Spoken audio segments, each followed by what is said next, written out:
também é um ratinho. É uma honra muito grande vê-lo presente nesse evento. E como ele falou de alguma coisa a meu respeito, eu acredito que uma coisa muito importante da nossa vida é a gratidão, é o reconhecimento. Ninguém chega a lugar nenhum se não tiver parentes, amigos, incentivadores e principalmente professores do teu lado. E hoje eu tenho aqui um professor.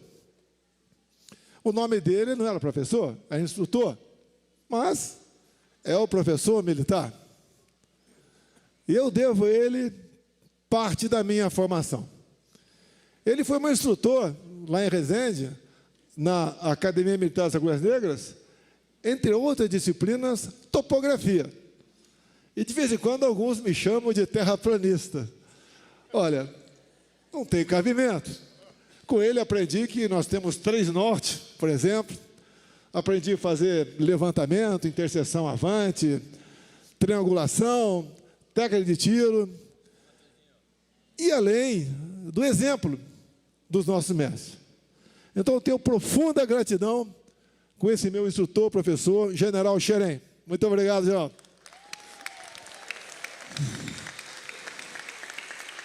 É uma satisfação muito grande vê-lo aqui. Eu o chamo de tenente, né, porque eu era cadete. O senhor marcou muito a minha vida. Muito obrigado. Dizer a vocês que as coisas acontecem na vida da gente. Saí aqui do Vado Ribeira, região mais pobre do estado de São Paulo, segui a carreira militar, vereador, deputado federal, e depois algo bateu em mim, disputa a presidência. E eu mesmo reagia. Como? Com que meios? E acabou algo mais forte me levando para isso. Podia ser de novo o deputado federal mais votado do Rio de Janeiro, poderia até, com toda certeza, ser senador pelo Rio de Janeiro, prezado Paulo Eduardo Martins.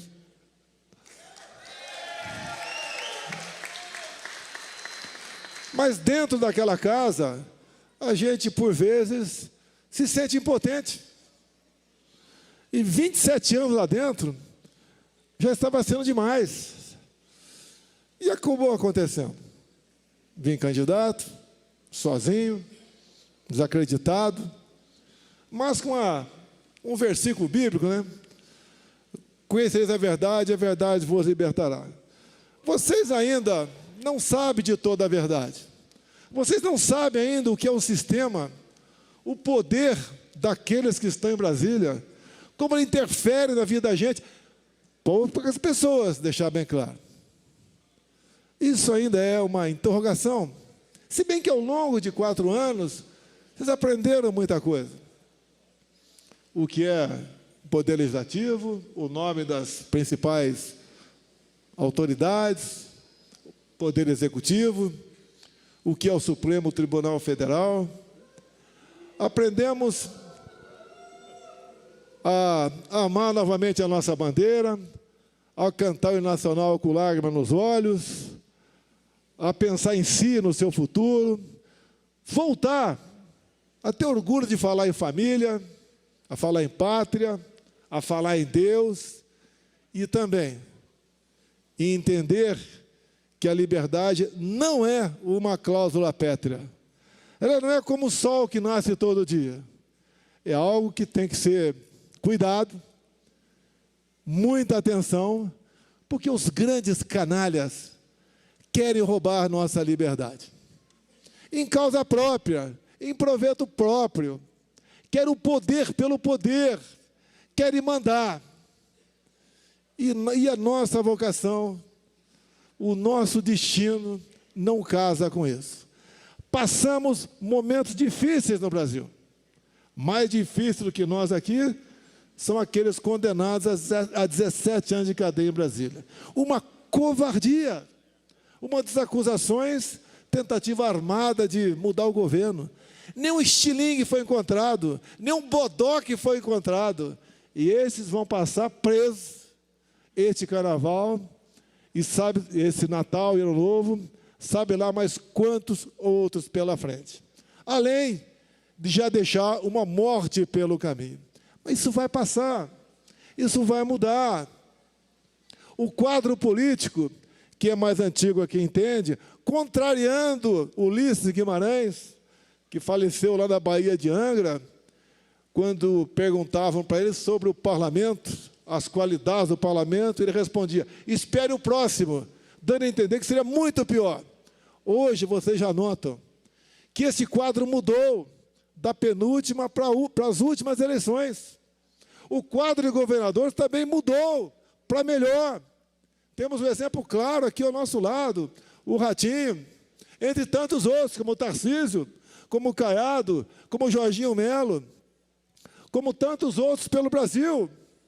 Nós vamos nos aperfeiçoando, vamos mudando, vamos dando mais do que esperança, certeza para a nossa população.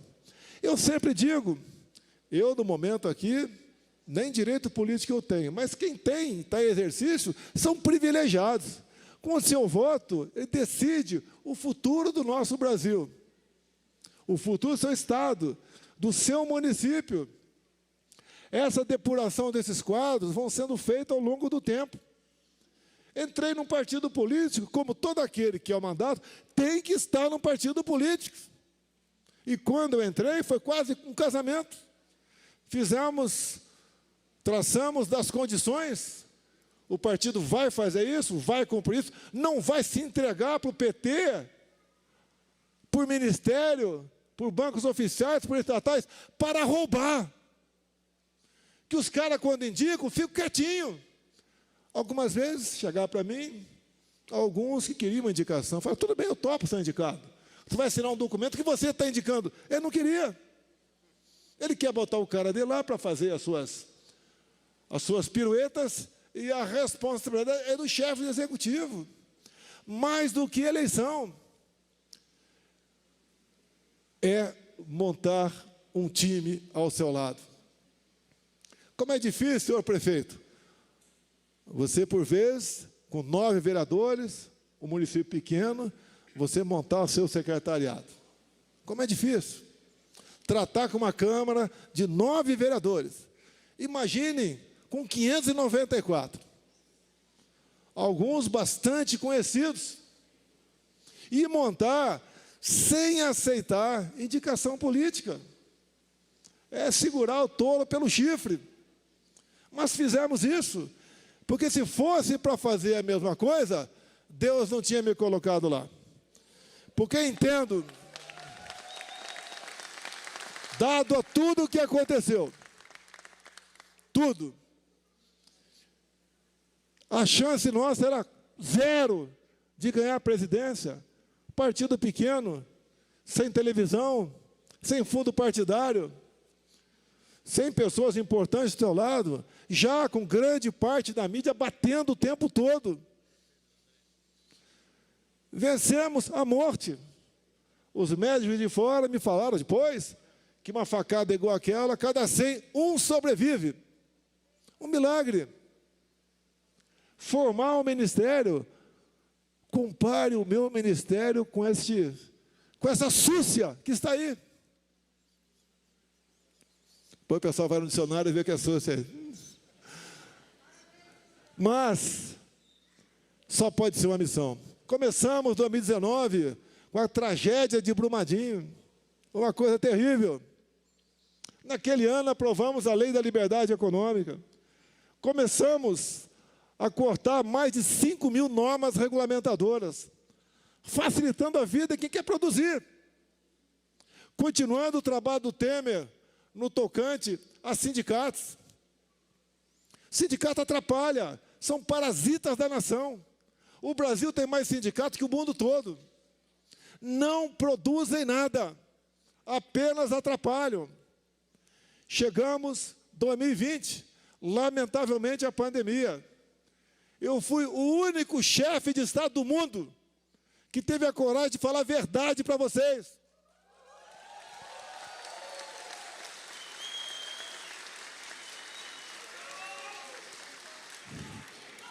Mais do que isso, a respeitar a autonomia do médico. O médico não é o direito, não, ele tem o dever de tentar salvar a tua vida ou diminuir a sua dor. Fiz muita coisa com experiência própria. Falava dos problemas, a quem mais ele atingia, quem seriam os mais afetados. E com os médicos apareceu alternativa. Mas hoje falar em protocolo da Covid, da cadeia. É um crime falar em alternativa para o tratamento da Covid.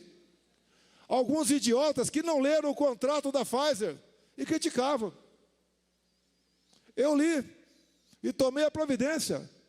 E os conselhos do meu lado eram: fica quieto, não fale nada. Olha as eleições de 22, as favas das eleições. A nossa consciência vale mais do que qualquer coisa.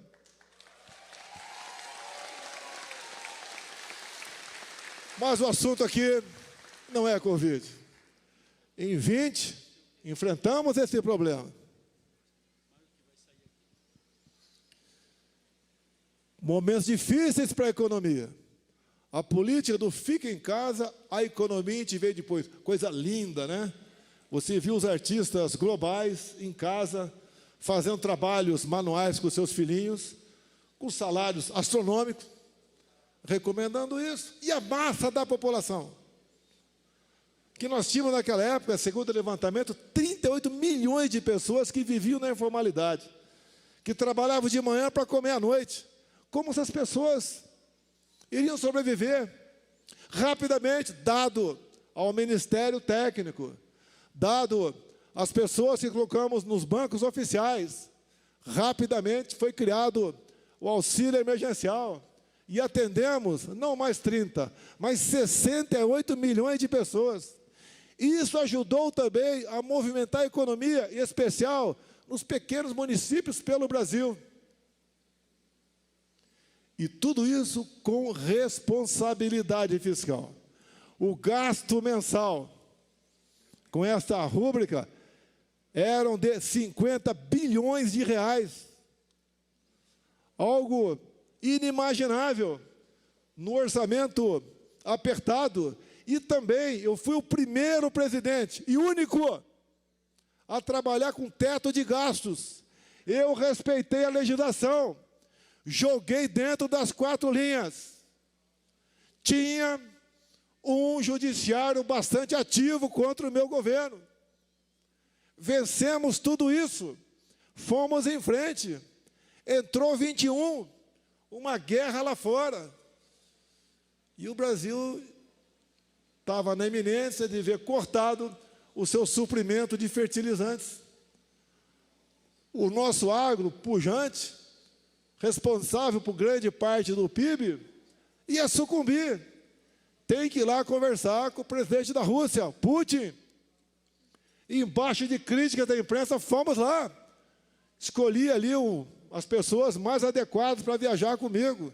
Tínhamos uma excelente ministra, Tereza Cristina, que foi excelente porque tinha liberdade para trabalhar. Não tinha um ministério apinhado de pessoas indicadas por partidos políticos ou por grupos de outros interesses. Resolvemos essa questão. Tinha explodido o preço dos fertilizantes no mundo, rapidamente começou a cair. Acertamos o fornecimento de diesel, entre outras coisas. Uma viagem de sucesso e muitas outras coisas tratadas. Ali naquele momento, já comecei a ser acusado que tinha ido lá para negociar com hackers para agirem por ocasião das eleições. Oh, se essa pipoca é intransponível, é inviolável, por que a preocupação com o hacker? E que cara de pau falar que eu ia em outro país conversar com hackers. Eu não preciso de roubar a eleição. Hoje vocês veem pelo Brasil todo o carinho que o povo tem comigo e o respeito que eu tenho com o povo brasileiro também.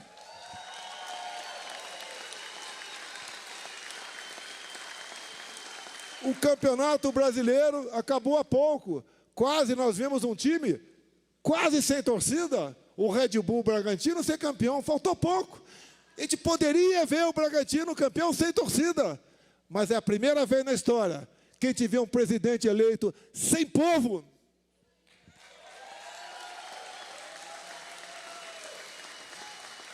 Mas vamos lá, 22, página virada. Vamos em frente. Perder faz parte da regra. Mas quando a regra é quebrada, dói. E o que dói mais, quando eu falei em gratidão agora há pouco, é a ingratidão de quem está ao seu lado. De quem tem medo de jogar dentro das 4 linhas.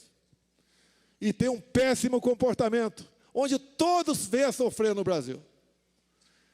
Vimos agora a alegria desse cara que está aí.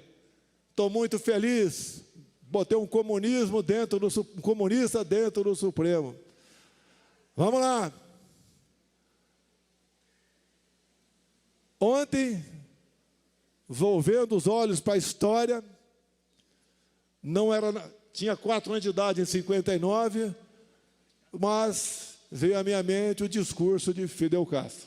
Exatamente igual o tratado aqui no momento agora. Os caras sempre lutam pelo poder. Roubar a liberdade é uma das mais importantes cartadas desse grupo. E aprendi também na Bíblia, sou católico, minha esposa é evangélica, que nós devemos, todos nós, devemos fazer o máximo, o possível pela sua pátria. Se não estivermos, quando não mais tivermos meios de fazer, entreguemos na mão de Deus. Também aprendi que nós, Ratinho, deputados, não devemos tomar decisões como se fôssemos viver 1000 anos. Todos nós temos um ponto final. Isso é óbvio. Mas alguns acham que não vai ter. Que não vai acontecer com ele o que aconteceu com o vizinho. Essas pessoas, lamentavelmente, uma parte considerável, decide o futuro do Brasil. Mas eu acredito, tenho fé, estamos praticamente na iminência de falar, oh meu Deus, não dá mais para mim aqui. Porque a gente acompanha alguns partidos com ministério, com cargos, mesmo secretamente, votando a favor de um governo que não tem nada a oferecer para nós. Nós não temos como prever o futuro, mas podemos ter uma ideia, vendo o passado daquela pessoa. E essas pessoas não têm nada a oferecer para nós. Que diferença do nosso governo para outros, ou de agora? Não dá para comparar Paulo Guedes com Haddad.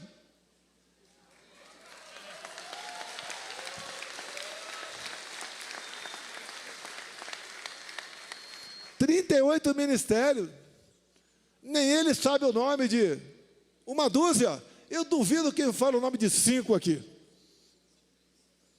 ...porque... ...são pernas de pau... ...não tem nada a nos oferecer... ...não tem como ser campeões... ...até hoje... ...só fala o meu nome... ...ninguém atira árvore... ...e pedra... ...em árvore que não dá bons frutos... ...nós deixamos uma marca... Eu agradeço a Deus por esse momento da minha vida. Não foi fácil e não é fácil agora. Perseguições e ameaças o tempo todo. Afinal, se não fizer isso, vão fazer o quê? Não tem nada a nos oferecer. A minha vida estaria muito mais tranquila se tivesse atravessado o eixo da esplanada e tomado uísque do outro lado. Preferi o caminho mais difícil, pela minha formação, que veio em parte do então tenente Xerém, que está aqui do lado, paranaense. É o mais difícil estar ao lado de vocês. Alguns até perguntam, se é difícil, por que você foi para lá? Algo me levou para lá. Como algo me levou para a Academia Militar das Agulhas Negras, para a Câmara Municipal do Rio de Janeiro, 27 anos dentro do parlamento, dezenas de processos de quebra de decoro, por ocupar tribuna, Mas tudo vale a pena. Vale a pena quando a gente se encontra com vocês, aqui dentro, e daqui a pouco lá fora, se Deus quiser, com o povo que sabe realmente como está no seu país. Enquanto eu era presidente, ninguém ousava botar em prática, ou tentar botar em prática, a liberação do aborto, a liberação da maconha, a relativização da propriedade privada, o marco temporal, entre outras maldades, que inclusive, se tivesse que botar para frente isso, não seria para aquele outro poder, e sim pelo poder legislativo. O desequilíbrio entre os poderes agora é flagrante, e fica maior ainda com essa nova aquisição. E nós nunca demos bola para isso. Nós nunca achávamos que, aos poucos, iam corroendo os nossos direitos, a nossa liberdade, escurecendo o nosso futuro. Mas dizer a vocês, que eu já falei demais aqui.